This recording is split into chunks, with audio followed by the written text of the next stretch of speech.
बिस्मिल्लाहिर्रहमानिर्रहीम। नाज़रीन मोहतरम, अस्सलामु अलैकुम वरहमतुल्लाहि वबरकातुह। क़यामत क्या है और कब आएगी, पार्ट 8 और 9।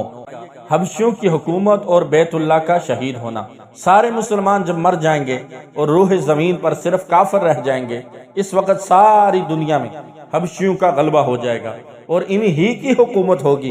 कुरान करीम दिलों और कागजों से उठा लिया जाएगा, हज बंद हो जाएगा, दिलों से खौफ खुदा और शर्म व हया बिल्कुल उठ जाएगी।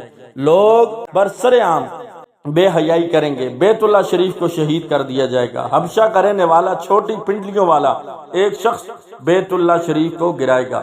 आग का लोगों को मुल्क शाम की तरफ हाँकना। क़यामत की अलामात कुबरा में से आखिरी अलामत आग का निकलना है। क़यामत का सूर फूंके जाने से पहले जमीन पर बुत परस्ती और कुफर फैल जाएगा। अल्लाह ताला की तरफ से लोगों के शाम में जमा होने के असबाब पैदा होंगे। शाम में हालात अच्छे होंगे, लोग वहां का रुख करेंगे।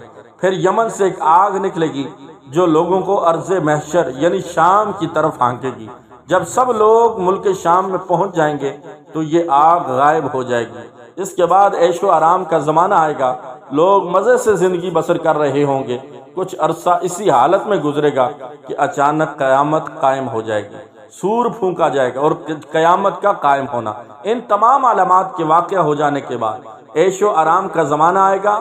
मुहर्रम की 10 तारीख जुमा का दिन होगा। लोग अपने अपने कामों में लगे होंगे कि अचानक कयामत कायम हो जाएगी।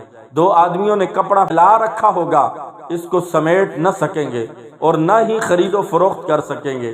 कयामत कायम हो जाएगी। एक शख्स अपनी ऊँटनी का दूध लेकर जाएगा और इसे पी न सकेगा। कयामत कायम हो जाएगी। एक शख्स अपनी पानी वाले हौज की मुरम्मत कर रहा होगा, इससे पानी पी न सकेगा। कयामत कायम हो जाएगी। एक शख्स ने नवाला मुंह की तरफ उठाया होगा, इसे मुंह में डाल नहीं सकेगा। कयामत कायम हो जाएगी। कयामत हजरत इसराफील के सूर फूंकने से कयामत बर्पा होगी, जिसकी आवाज पहले हल्की और फिर इस कदर हैबतनाक होगी कि इससे सब जानदार मर जाएंगे, जमीन और आसमान फट जाएंगे, हर चीज टूट फूट कर फना हो जाएगी।